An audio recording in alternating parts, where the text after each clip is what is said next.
Hey guys, it's Elena, and today I wanted to apologize because I am so late in posting the art prompts for the month of January 2023. I have been working on a new brush set this month, and so because of that, I've been pushing it, and I did not manage to do it at the beginning of the month, and I'm really sorry about that. I also wanted to dedicate the art prompts for this month to a subscriber named Jess, who has recently lost a pet.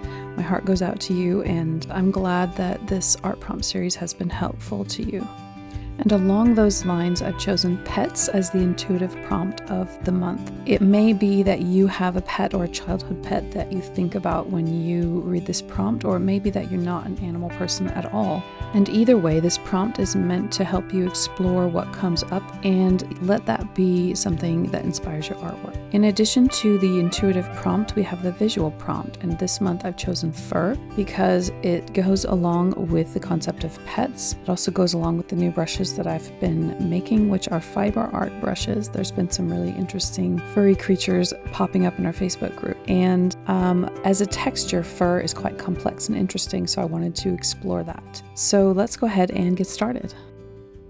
So I'm opening up my notebook that I have done all the previous prompts in and adding a new page on Page Assist. I added a new layer and I'm renaming that January 2023. So now I'm taking the Unsplash app over to the right in split screen, and this is the fur collection that I've made on Unsplash that can help inspire your artwork. There's a link for it in the description down below. So I decided to go with this image of a cat, not because I wanted to draw a cat, but because I really like the stripes on the cat's fur, and I wanted to be inspired to make something abstract based on that. So using my new fiber art brushes, I went to my felting folder and chose the Cotton Fluff brush, and I had sort of this vision in my mind of two stripes coming in from the right side. So I made the first one in black, and then I chose a brown color. I chose the brush called Very Hairy, and in that brown color, I'm just drawing the second stripe over on the right side. So now I've chosen Loose Tangled Fibers number 2 in a light color, and I thought that those two stripes were just not really hairy enough, and now I've chosen Barely There Fibers. So with those two fiber brushes, I'm just kind of adding some extra fibers on top to make it look a bit furrier and really kind of embody that concept of fur. And so I'm just kind of adding here and there little bits of texture with those fiber brushes. And I want to apologize for the glare from the sun. It was a very sunny day when I was doing this video. So now I'm just using the same concept to go ahead and add more fibers. And I've added a new layer, and I'm grouping those two layers together so that they're the same page in my Page Assist. So the new layer is going to be the background. So I've chosen my Loose Tangled Curly fiber, and I'm just choosing a pink and a gray color because it's a dual color brush. And in that background layer, I wanted to make some stripes going across, back and forth across the screen instead of down from the right like the other two. And I wanted it all to be in different colors so that it just stands out. So now I'm just switching up my colors a little bit to a darker color and a light cream color, and just tracing over those same stripes again in order to just give them a bit more depth of color.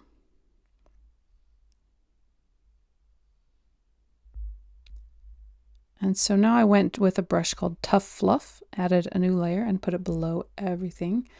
And I just went and chose the dual color version of that. I've got some very light colors, light cream colors, and I just filled in the whole background with that. So now I've gone back to a pink and chosen the Very Hairy brush again. And I'm just kind of tracing along each of these stripes with that. So I'm just going to go back in and choose my multi-directional brush, the multi-directional fibers, and I'm choosing a purple and just changing the purple and the pink. I'm just changing the saturation so that we have kind of a bright purple and pink in this brush, and I'm just kind of waving that back and forth along the background. In retrospect, I think that my want to have the contrasting stripes on the right and then the background was because I was really keeping in mind my own pet, my dog named Echo, and The fact that he's very disruptive to normal life generally. Like he kind of brings a need to walk him every day. Like if I'm trying to do yoga or trying to work or something like that, he'll like come and try to nose his way into where I'm sitting or like get on my lap or something. And so it's kind of disruptive, kind of like these two lines coming from the top corner, but also very like nice, and it's a welcome disruption. And so that's kind of where this is coming from. I know that's very abstract, but I'm just kind of explaining how this works for me with the intuitive prompt. So meanwhile, what I have been doing on my art piece is that with a thin, coarse, messy brush and a light color, I've been adding the light felting behind these two stripes in the corner so that they can stand out a little bit more with this white behind them to kind of separate them a bit more. So now I've added a new layer, and I've gone to my loose, curly, tangled fiber in a light color, and I'm just adding that on top of these stripes as well, just to give them a bit more texture. So now I've gone to my Fiber Art Extras folder and chosen the fabric brush, and I'm just kind of working out what color I want, but I wanted to have some little strips of fabric underneath of these stripes to make them stand out even more.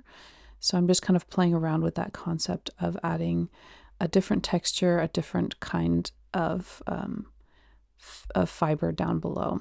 So that was the crumpled fabric, and so now I've gone to knit number 4 and added a new layer for that, and I'm just going with a darker color.